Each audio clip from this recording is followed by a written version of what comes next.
we're still looking at the political forecast and also looking at the news, the stories, the news, giving our analysis on it as well.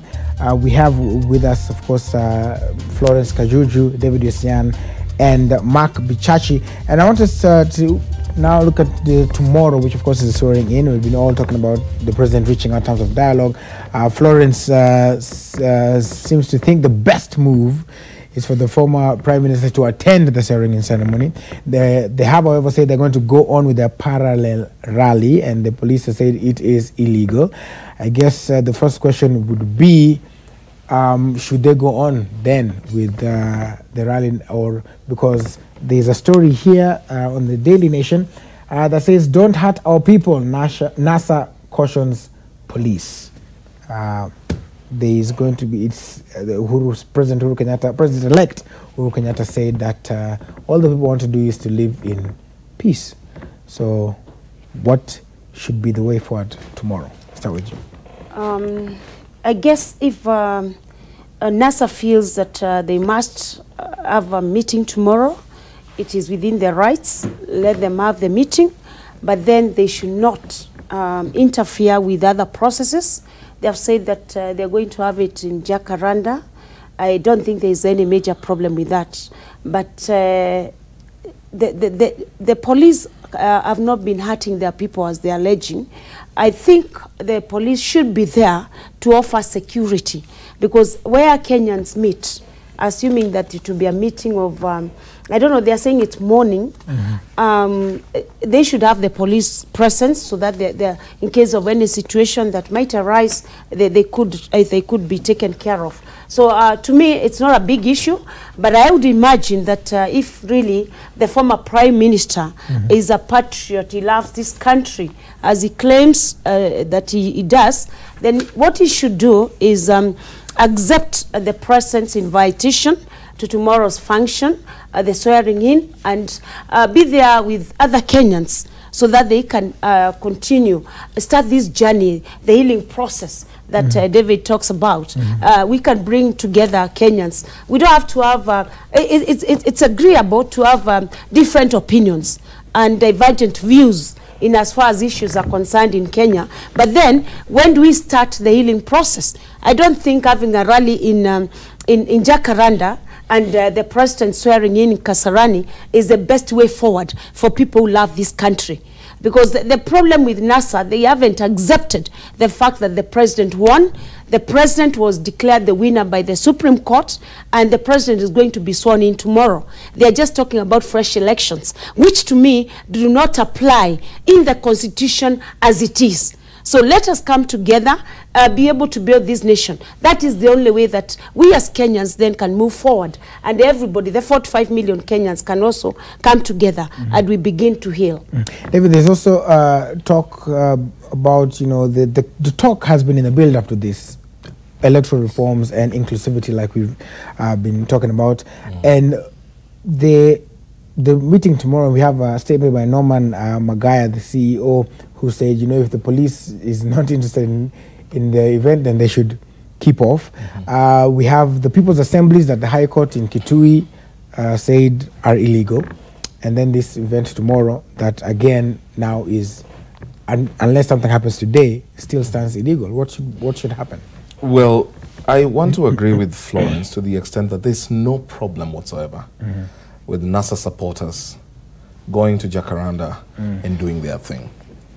I also want to agree with her when she says the police have not been hurting NASA supporters. It's true. Actually, far from it, actually, the thing she didn't say is that they have been killing NASA supporters. So they've just not been hurting. So I agree with her, they've not been hurting, but they've been killing NASA supporters. 25 are dead. 25 are dead. And that cannot be a country where, you know, all of us really long to live in. Tomorrow marks the first major test for President Uhuru Kenyatta. How he handles tomorrow will then show whether he really is up to building the nation or not. One, there is no law that bars the NASA guys from having their thing because it is a day of swearing in the president. None whatsoever. So if they've decided to mourn on that day, let them mourn. The police are supposed to ensure there is security there. The reason we've ended up with security officers killing NASA supporters is because when the law allows NASA supporters their freedom to go and, assemble and speak, the police have been repulsive. Now, when you repel someone else's right, the only thing you then expect is that they will find a way to get back at you, leading to that conflict. The police, so far, has not been very professional in whatever they did. At least a few who shot guys dead, because not all of them did. Some have reported to their work, done their job professionally. Then there are those bad elements that came and saw it as an ethnic contest or whatever it is and killed people. But also on the flip side, just as you go on with the argument, there's also, and of course, condolences to everybody who lost their family members, but there's also the fact that within the protests that are always termed peaceful, there are those who seek to take advantage, and the goons, as every element, every demonstration has opportunistic tendencies, and I can almost guarantee that you will find they're not even NASA supporters. They're just guys who want to show up, do their thing, and give NASA a bad name. I remember one time when the NASA leaders were meeting in town, and one of the guys came and went into a shop to take, crates of soda, and the NASA supporters reined in on him, took the law in their own hands, and clobbered him. Because this is what happens. I've been long enough in demonstrations. I was a SONU chairman. When I was a SONU chairman, we would go have demonstrations, and you find those bad elements who come in, who want to take advantage and give the university students a bad name, that they cannot go on strike and be orderly. So tomorrow is a very important day for the president. I think in his wisdom, he should allow the NASA guys to have their thing. The NASA guys have to guarantee that there will be no chaos, that their event will go on and end in peace, that there will be no need for conflict. The police should do their role. They work for the people in the opposition as they do for the people in government. Show up tomorrow at Jacaranda. Ensure that the NASA supporters are safe, just as they do in Kasarani, to ensure those witnessing the swearing in of the president are safe. When that is done, the president will have shown a semblance of wanting to really dialogue. Guys, have your day.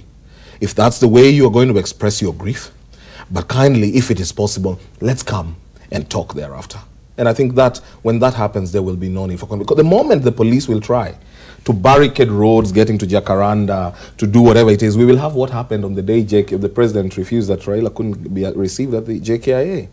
The attention of the world will then shift to the running battles between police and will completely block out, because news, it's when man eats dog. So they will forget about that. The world media will be running around trying to focus on that conflict, which is not, I don't think that will add value to him. It will, far from it, prove that indeed his leadership is illegitimate. Mark, what would happen, and it's been a conversation that's also been going on in terms of what would happen if, say, on the day, the former Prime Minister was coming back, police said, okay, fine, you guys can receive him. And what would happen if tomorrow, of course, as it stands yesterday, there was, Jafet Koome said it's still illegal, but in case he says, okay, you guys go and have a day, what would happen if something like that happens and they say, you know what, you guys have a day, we'll provide the security? I can't answer that question without talking about the 25 people who are dead. Right. The higher responsibility in that situation is always with the police. They're the ones who are trained, okay?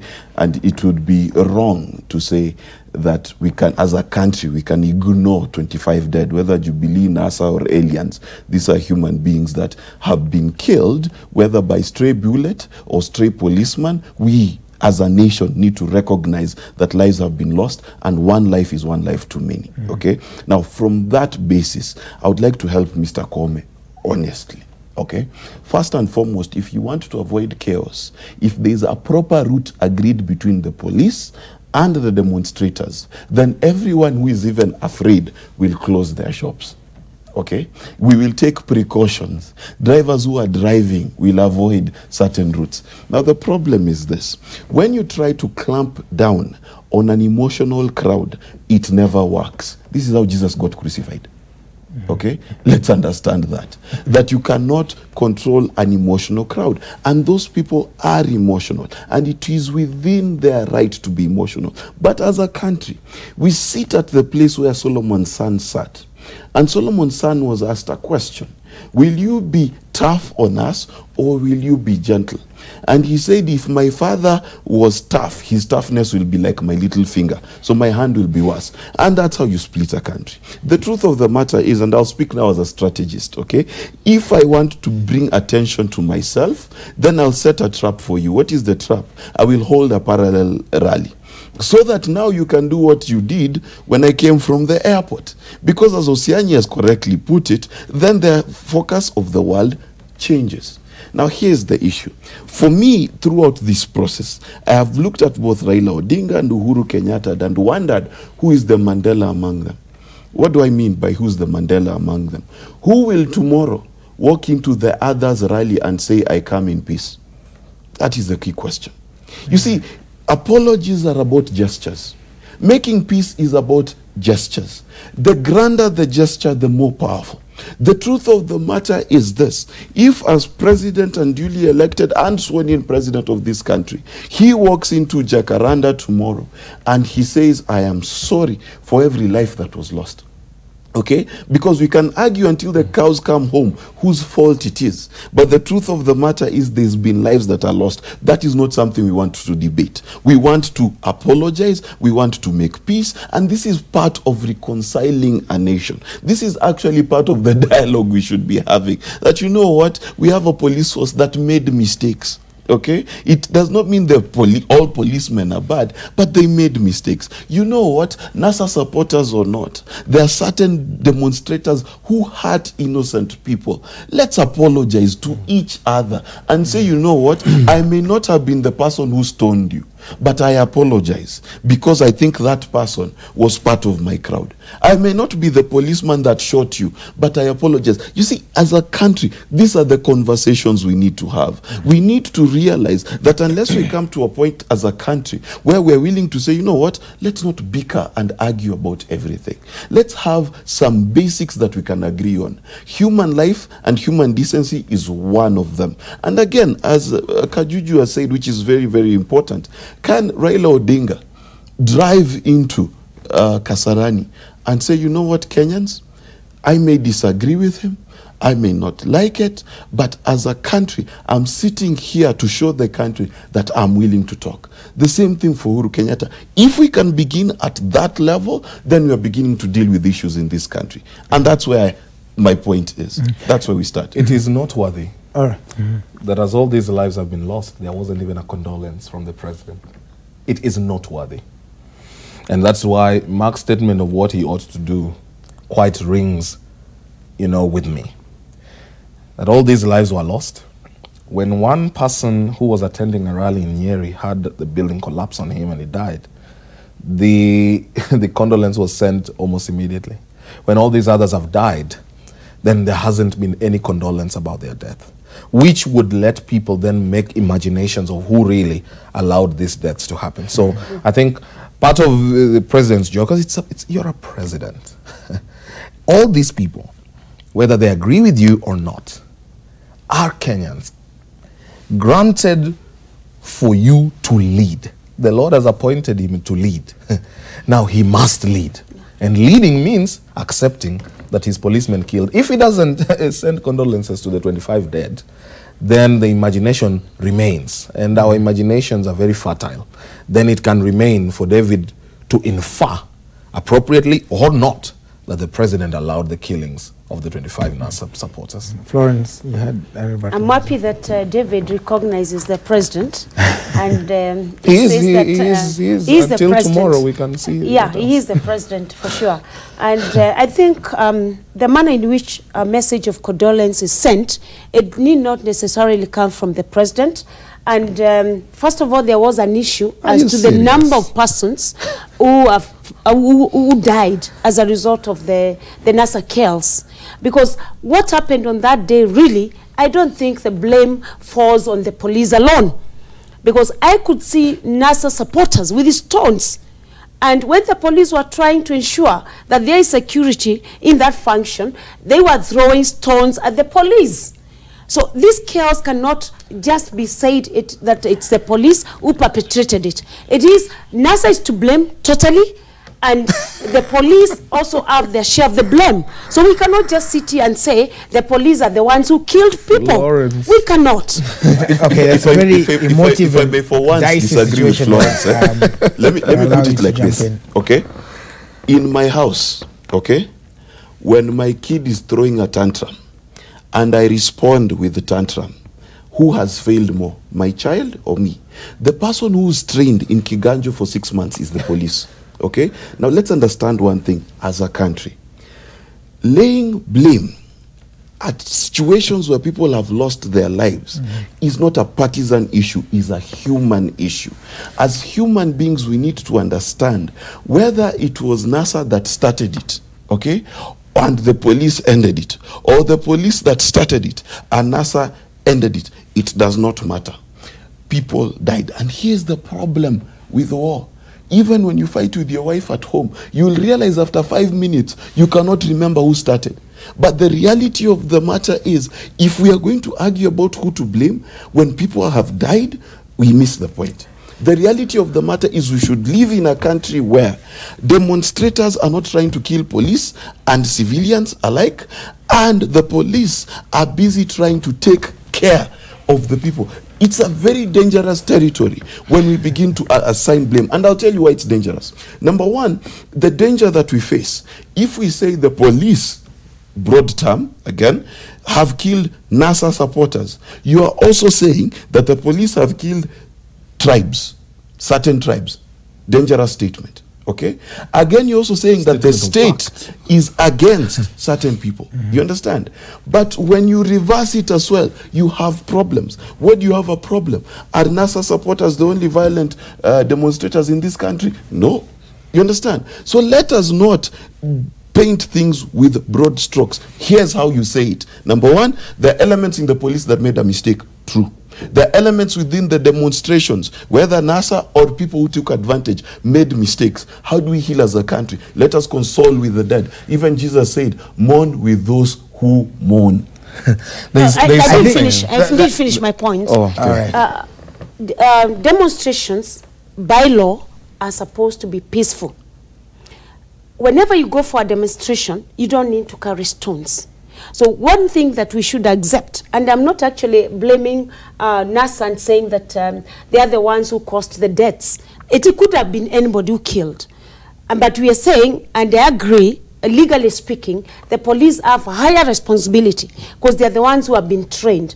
But what we are saying, and I think it's towards tomorrow's function, if they want to have a peaceful function, let the police go there, and I've said that. Let them go there to maintain peace. I feel for the people who lost their lives. I feel as a mother for the mothers who lost their sons and husbands. But what we are saying is that, do we need to perpetuate this process? Let us go tomorrow for a function. Those who are going to Jacaranda like David, go there in peace. We'll pray for you as well.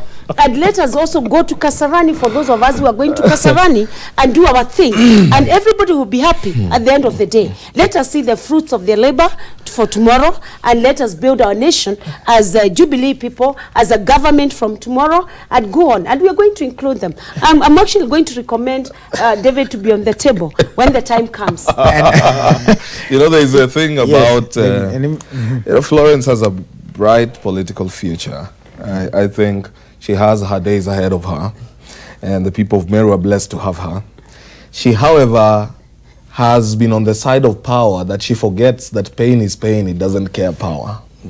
And that's why she thinks that when someone carries a stone, she doesn't even know if I have one in my pocket, that carrying a stone is automatically endangering people's lives. That when you celebrate carrying a stone or carrying a dog or carrying a placard, you are automatically endangering people's lives. And that's the only way to deal with you. Even if you pelt that stone, for police who have guards, whenever they are stoned to avoid being hit, that the only way to respond to that is to shoot people dead. And sometimes when we have those assumptions, God brings them too close. Because I don't think Florence, when she will be running to become governor for Meru, and I hope she does, that when her supporters get into a scuffle with those of her opponent, and then because her opponent will be enjoying state, state power and state equipment, if any of our supporters were to be shot dead for pelting a stone, I think Florence would lose her head. The pain is the same. And death is just that. It is death. People can replace anyone. If I died today, God forbid, there will be someone else to be a public policy expert to try and make sense of the things we are saying on this chair. And all royal media will say he was good. But these people who have lost their children, their husbands, their wives, a child in Kibera cried and said, my mother was shot while she was making her bed. Just making her bed, shot dead. How do we even, just reduce that to a mere pep talk? It can't be. And that a president, because up to now, Uhuru has been the president from 2013, he still is. From tomorrow he will start another term. That's why I call him president. And so if up to now a president cannot send a message of condolence and remorse, then it is by every means unfortunate.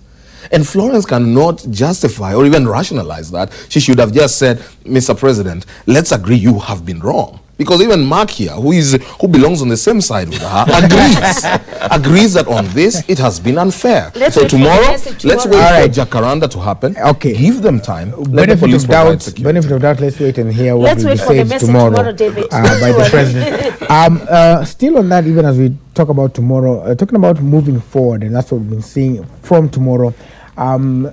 Trying to look at the second term of the president. One thing we have all agreed on the table is that there needs to be some semblance of some sort of dialogue, rather, should happen. But what are we going to see in terms of there are still other issues that are pending. There are issues of electoral reform. There are still the people's assemblies. There are still calls for civil disobedience, and this, of course, will make these statements and judgments without knowing what will be said tomorrow. What we know, using the information we have now, is it possible to move forward with that, grandstanding on both sides? Let me first tell David that just because I disagree with NASA does not mean I agree. No. Mark can tell the TV that I know him too well, so it's okay. The truth of the matter is this, okay? That as a country, and this is the reason why I say that statement is this, that as a country we need to understand that differing opinions does not mean that we have to differ as people. Okay, David and I are the best of friends, okay? And that is what we need to run into as a country. Now, let's define certain things. Number one, the opposition has a role, okay? And that role, by the way, is to give the government such a big headache that they do the right thing for Kenya, okay? That is the most important role of any opposition across the world. So what is my hope post tomorrow? That Uhuru and Ruto will be held to account by the citizenry and the opposition. And there is nothing wrong with that. There is nothing wrong with the NASA supporters saying that this what you're doing, I do not agree with. That is the space that we agreed to when we voted in the new constitution. Okay, so let's first understand that having differing opinions is how we move the country forward. Second thing, both the opposition and the government have a responsibility to move Kenya forward. Each of their actions have got to be understood and taken in the manner of how do we move our country forward. Therefore, we cannot do things that will hold our country back for the sake of political expediency. And that's where we differ. Okay? The truth of the matter is this. Can Raila Odinga cause electoral reform in this country? Yes, he can. Does it need to go down to the wire? No, it does not. Is this country so far gone that we have to talk about certain extreme measures? No, it's not. Why is that not the case? Because number one, we still have a parliament that works. We have a judiciary that has shown a great degree of independence. We have a system that, though is broken, is still functional. The project of democracy only works when we advance in small steps. When we repealed Section 2A in 1992, It took another 10 years for us to get rid of Mzee Daniel Toroitich Arap Moi. What does that tell me as a student of history? That change comes through a process. So what is required now, okay, as a country, is not the process of pushing outside of the constitution, outside of our own county assemblies for change. No, no, no, no. It is the time for us to go back into these institutions that are constitutionally based and agitate for change. Because the truth of the matter is this: I have read Raila Odinga's messages, I have read NASA's statements, and 90% of them I agree with. They are good for this country. Okay, now do I want them to happen in this country? Yes, I do. There's no Kenyan who does not want equity. There's no Kenyan who does not want a country where they feel they're included. So that is the truth. But here's what I disagree with: the methodology we are using now is not good for that cause. It does not need to go down to the wire. You know, Mark says that he reads the statements, he agrees with them, with what the opposition 90%. says. 90% of them. But he doesn't want them to come fast enough. No. He wants them to happen, but he wants them to process. come in a process, so we can't achieve it now. I want us to agree here. The only civil way of engaging in a civic and political contest is an election. No, I'm telling you. it's not an election. The only way it's not the only of way. engaging in a contest is the word, Okay. of a competition politically. The only viable legal way is an election. The election provides an opportunity for different sides to come to an agreement when it is done fairly. So that then, if it is a fair process, if David defeats Mark and vice versa, then Mark can say, and David also, this has been a fair contest. It is time for you and your ideology to lead the nation. See what you can do with it. If elections in this country have gotten to a point where they can no longer be trusted, Willis, then there is need for electoral reforms. It cannot be that this country, the only time it had a free and fair election was in 2002. That cannot be the case. That we have question marks, that we have institutions that ought to be independent, but have been captured by the state, so that then whoever is in the state can use it, or whoever has apparatus within the state can use it to take power illegally by the back door. You leave very limited options for the people who feel left out of that process. Now, the clamor for electoral reforms therefore ensues. You have then people saying, let's salvage the future for the leaders of 2022 going forward, because you never know. You may end up doing the same thing, and then in 2022 you have contestants who are ruthless, who will not be sent like Raila Odinga has been to try and, weave his way within the law and see what he can do. You may end up having people who will just rain terror on you. So what is being done today and what the NASA people are talking about today must not be brushed off. Because as politics is, as you have seen, you never know what side you will be on. In 2008, William Ruto was on Raila's side. Wetangula in 2008 was the one for Uhuru negotiating at Serena alongside Martha Karua. As fate would have it, they are on this side now, in the opposition. Then they stood by the laws and they did not want to hear anything about electoral reforms. Now they feel the brunt of it all. Martha Karua was the greatest defender, and I watched her in one of the television stations, broken and hurt by a personal loss that she deemed unfair. Whenever we make laws, I have said, I will repeat without any doubt in my mind, whenever we create laws and whenever we push for some changes and whenever we are faced by some of these challenges, we must try to resolve them in a manner such as to, such as when our enemies were on the other side, we would still be comfortable. What Raila is talking about today, when he says, on the 8th we had an election, the judiciary realized that we had a problem. So you ended up with a situation where judicially and empirically, it has been proven that the elections were a fraud. So he's not speaking from the air or the blues. He did not engage in this contest. And look at the case, and Florence is a lawyer. The thing is that the case was not a competent case. All right? The case put before the Supreme Court was not competent, and that left the judiciary with hands closed. And Raila has not even said that he will throw away what the Supreme Court has said. He has said, I will do this within the law, People's Assembly, and that's fine. So let us agree to move the country forward. We must accept that the two main messages that NASA is clamoring, is trying to put out there, a message of electoral reforms and a message of inclusivity, is only but good for the country. It's not for Raila Odinga. He will not be the biggest beneficiary of those transformations and reforms that he so much seeks. Speaking just as I bring in Florence as well, you know, the People's Assembly, sorry, beg your pardon, have been outlawed, I guess, by Kitui High Court.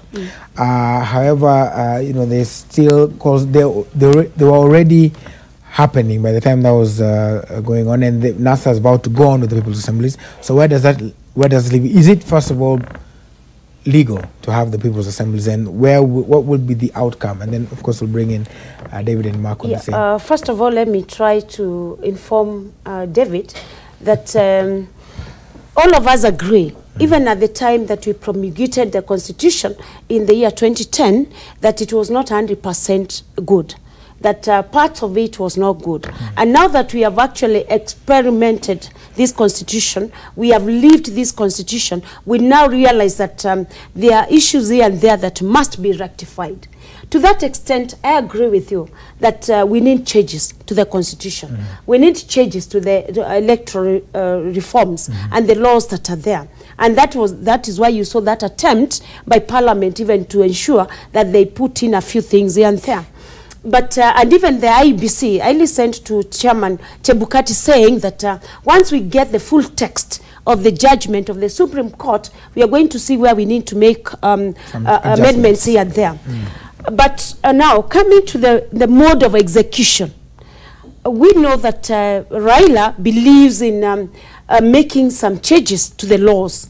But the question is, what is his modus operandi? David has said that having the People's Assembly is a constitutional process. The Constitution does not, in any case, talk about a People's Assembly where there are other assemblies that have been established by the same Constitution. They claim to use Article 1 of the Constitution, Sub-Article 2, and say that you can sovereignty of the people is, of course, exercised through either an established process, that is an election, that is the county assemblies and parliament, or the people directly. In this case, on the 8th of August, Kenyans went for an election. They elected their MCAs, they elected their women reps, they elected their members of the constituencies, and they elected governors. You therefore cannot opt, when there is a process that has already been undertaken, now to go back to the People's Assembly. And that is where the People's Assembly becomes totally illegal. And even before anyone went to court at in Kitui, these People's Assembly were wrong.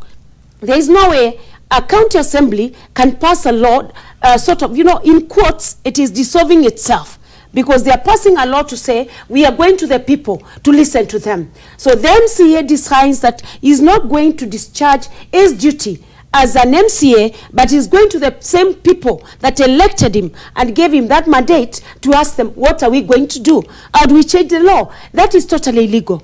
And whether 12 county assemblies are passed, these People's Assembly, whether 19 of them, because they claim they have 19, 12 out of 19, yeah. 19 of them that they control. And I actually don't understand why NASA says that they control. They claim that Jubilee controls Parliament. But when you when you hear them talk, they say they control 19 county assemblies, which means they are complaining Jubilee controls Parliament, but at the end of the day, we are seeing them controlling county assemblies. That is why county assemblies are passing illegal laws. Whatever they do with the People's Assembly, there won't be any fruits of their labor. There is nowhere they are taking those laws. Whatever the people say, they cannot bring back those resolutions to the county assemblies to become law. They cannot do it without the national government. They cannot do it without a Kenyan Gazette being gazetted the laws that they have passed. So let me tell you, David, please, for your own sake, we cannot have the auditors, we cannot have our accounts, the money, the Kenyan taxpayers being used for the People's Assembly. It won't happen because that will be illegal. And any governor who does that, any speaker who allows that expense is going to be surcharged, and it's a wasteful expense from the counties. So let us agree and come together as Kenyans after tomorrow, be able through Parliament to pick the laws that are not working for us. We as the opposition and together with the government of the day agree what to change, make changes and move forward. Willis, let me tell you something that I think Kenyans need to understand. The electoral process in Kenya today is not an event, and the Supreme Court judges said this, okay? Now, I'd like to expand a little thing called public participation, okay? It is within our laws, okay, that the public is allowed to participate in procurement and in the making of laws and every governmental, parliamentary, senate, and county assembly matter, okay? Now, I totally disagree with the People's Assembly, and this is basically based on the fact that every time you create something outside the law, when you need to stop using it, it becomes an animal of its own, okay? However, I agree with the ideology that Kenyans need to talk, okay? Kenyans need to express themselves. So if I was to advise NASA, I would tell them, turn these assemblies into associations which go into parliament, into the county assemblies to agitate for the changes they want. That is how a country is run. And that's why I was telling David that if you want a country to change, stick to the processes that are there. Those processes are designed, by the way, to slow down massive changes to the constitution. They are designed to slow down massive changes to the country because we want to make such decisions when we are sure and confident about what we are doing. Okay? Now, the reality of the matter is this, that do people who voted for NASA feel aggrieved? Yes, they do. The Democrats feel aggrieved in the United States. Theresa May feels aggrieved because of the election she nearly lost. This is the nature of politics. However, let us not go outside of the principles of the law and of the Constitution which we voted for, majority of us, and let's stick to it because it does provide for us an opportunity to have our voices heard. If today we were talking in a situation where these county assemblies or parliament and senate was not a hearing to the public or did not have representation from the opposition, I would join a people's assembly. But because they exist, why are we ignoring them? Let's put it into perspective. When I said that NASA does not need to go down to the wire, certain committees within parliament as we speak are paralyzed because NASA is not participating. Okay? That tells you that NASA has enough muscle within the constitution to effect change. Okay? Right. NASA has enough muscle within the media houses to effect change. We do not need to go the route that we are proposing to go as a country, because the reality of the matter is this, and let me use a bad example so Kenyans understand me. There were people who celebrated Mungiki at a certain point. Okay, that community that celebrated Mungiki was the same community that was saying get rid of Mungiki a few years later. This is the problem. Whenever you create something outside of the constitution, it will come back to bite you. Kikulacho kingwani mwako. So let's not make the kunguni that will come and eat us later. David, I know you have a lot to respond to. I want to add to your place that after you do respond, we want to also talk about how the cabinet is going to shape up, bear in mind 2022. So give you a rebuttal and then we'll start that. That is if you don't spark another debate. No, you see, the trouble is usually I'm on the side of the disenfranchised. And when I'm on that side, then I'm given a name. So now this year, the disenfranchised is NASA, and I seem to be on their side. I don't speak for them. They know very well that I don't come to speak for them. And I remain as objective as I can.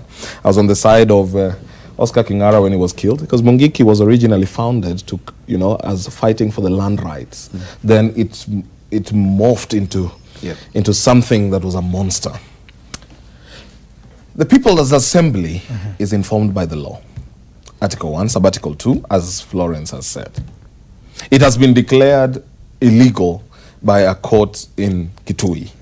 I urge them to then call it the People's Consortium if the term is a problem, and continue with what they want to do. The imagination, because Florence says we cannot allow people to take our taxes and go run People's Assembly. Florence makes a very wild, very serious imagination.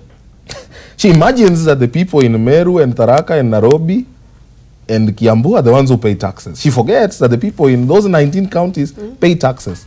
So if they decided to say, give us our taxes, let's do with it what we want, it's within their rights. These people pay taxes. They've decided what is of best use for their taxes. When the MCA goes back to ask, what do we do? He's being consultative, which he ought to be. I know that when Florence was the women rep for Meru, she was consultative. She'd go back to the women, meet the women groups, and ask, what may we do? The People's Assembly is going to operate more or less the same. The modus operandi is going to be the same. Because it is based on the Constitution. They have opted for number B, and the two are not mutually exclusive. We may fight about it all day and night, but the two are not mutually exclusive. It is a new thing. This country has never witnessed it. And so it is now we are going to deal with, wow, we had that clause in the Constitution. Wow, so how do we deal with it? So how it is going to be dealt with, I don't want to talk about. I hope they deal with it well and they stay within the Constitution and still get redress for their problems. Even as President Uhuru Kenyatta starts dialogue, he has a greater responsibility to reach out than Raila has. Raila is the aggrieved. President Uhuru Kenyatta is the person who, you know, who Raila feels has taken what belongs to him. Humility calls on him to reach out. The responsibility is on him. Reach out to Raila Odinga and talk. Now, Cabinet in 2022, I won't even know what to say about it. The two things are going to be fiercely at conflict.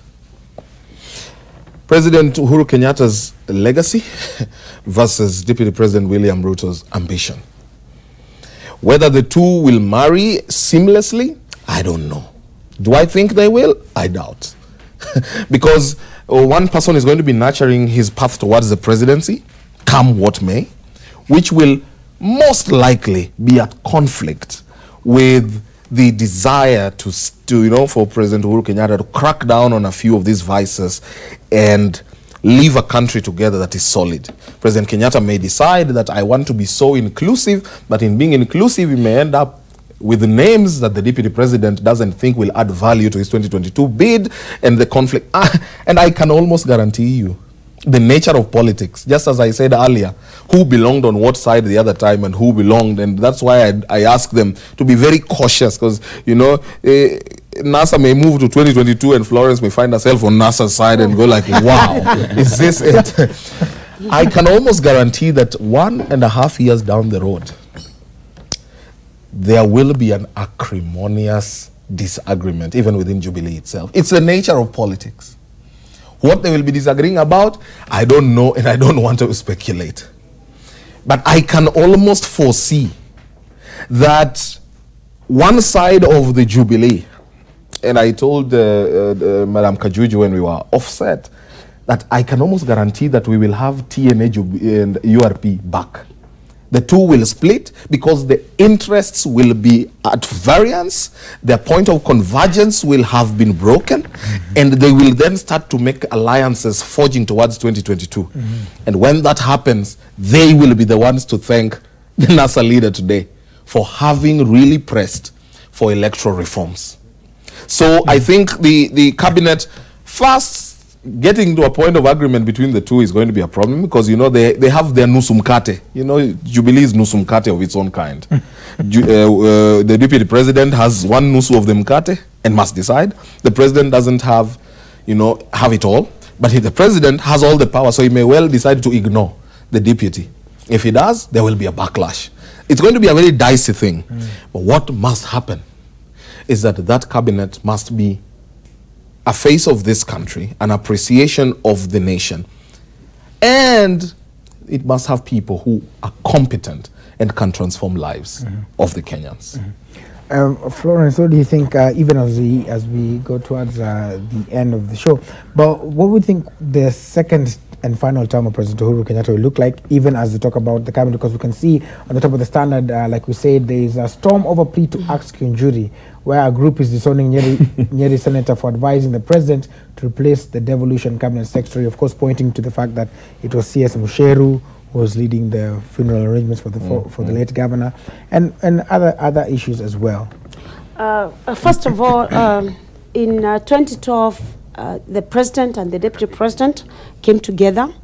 They were able to run as a pair, and they were able to get the seat. For over 4 years now, the prophets of doom imagined, and they brought all manner of allegations, imagining that the president and the deputy president are going to part ways. It didn't come to be. We have been able to carry government for the 4.5 years, and now we have gone through another election. We have won, and we are going to form this government. The big question is about the president's legacy. What will Kenyans remember the president about? And I think that is what is in the mind of the president and the deputy president, even as they sit together to form cabinet. I don't think that the president and the deputy president at any one given time are going to have a conflict. Because one time when the president sat with members of parliament, he told them categorically that the president is going to be the chief campaigner of Deputy President William Ruto when the time comes. So that is his vision. He says that between now and before we go into politics again, we are going to deliver. And let me remind Kenyans, immediately after the president was declared the validly elected president by the Supreme Court, he has had not less than 5 meetings with the Treasury to be able to set the pace for the economy. So that tells you that he knows where he wants to take Kenyans in as far as the economy is concerned. He knows what to give Kenyans so that he can have a legacy. And I would really beg Kenyans, David included, kindly let us keep off politics for now. We have been politicking for 1 year. We can see that everybody has been affected economically and everything else. Let us now start a government. Let us run this government. Healing should be the first thing. Peace should be among the issues that we are going to address. And then issues of whether there will be infighting, which I don't foresee anyway. These two have worked together. They are going to work together, and we are going to make sure in 2022 the candidate in Jubilee is going to be the candidate who is going to win the election. As to the Mount Kenya politics, I think nobody can determine to the president who should be in his cabinet. That is the discretion of the president and his deputy president. They know that the capacities they want from their ministers. Let them be. This kind of talk won't help either Mount Kenya, Western Kenya, or Nyanza. Let us see the president bringing inclusivity, being able to pick Kenyans from all corners of this country, those who will be able to deliver and support him to ensure he leaves a legacy when his time comes to opt out. Yes, ma'am. In the shortest way possible, is there are 2 issues. Number one, I think one of the biggest learning of the 4.5 years is when you appoint a CEO is used to reporting to the board and not to the public. So a lot of the cabinet secretaries had a problem of giving a track record, which is why there's a bit of jitters. But the second story is this, concerning 2022. I would really like that the campaign of 2022 is Jubilee telling Kenyans it is not about who's at the top of the ticket. Look at what Jubilee has done for Kenya. I would like for 2022, the conversation not to be who's at the top of NASA's ticket or whatever it will be, but look at the NASA-led counties and how they've transformed. That is really the conversation we should have about 2022. This conversation of individuals is tiring because the conversation of individuals automatically goes into the balance of, oh, who will be his deputy from what region. That is nonsense. As a matter of principle. Kenya needs to get to a point to understand that we have 5 years, 1, 2, 3, 4, 5 years, for which Jubilee needs to show us why we need to give them another 5 years. We have 5 years in which NASA needs to show us within the counties that they control, not the ability to have county assemblies, no, but the ability for, number one, for them to rein in their governors, to rein in how these particular counties are run, and give model counties. The truth of the matter is this, David, I'll tell you this. If by 2022, the NASA county governments, okay, are doing better than Jubilee county governments, demonstrably so, I will vote for NASA. All right. That is a Jubilee acceptance. But now let me tell you one thing. No. You know, I've heard about people say, "Oh, stop politics." But I ask, what do they mean? What is politics? Basic explanation, a definition of politics. Who gets what, when, and how? When Kenya gets a loan from the Exim Bank of China, then we sit to dissect whether it is useful to even have that loan. We are talking about Kenya getting what, that's politics. When we sit here talking about devolution policies and whether they have worked or not, it's about who gets what, when, and how. Whether these counties get equitable, that's politics.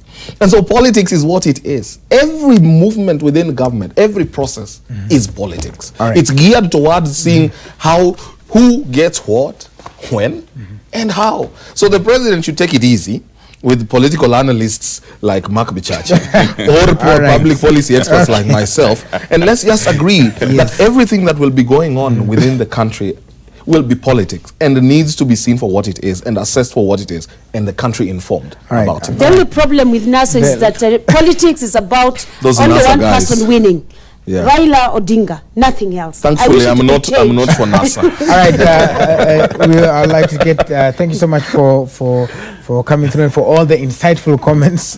We have had Florence Kajuju, the former woman representative for Meru, David Usan, public policy expert, and Mark Bichachi, a political analyst. Thank you so much for all the comments as we wait for what's going to happen in the course of today and tomorrow.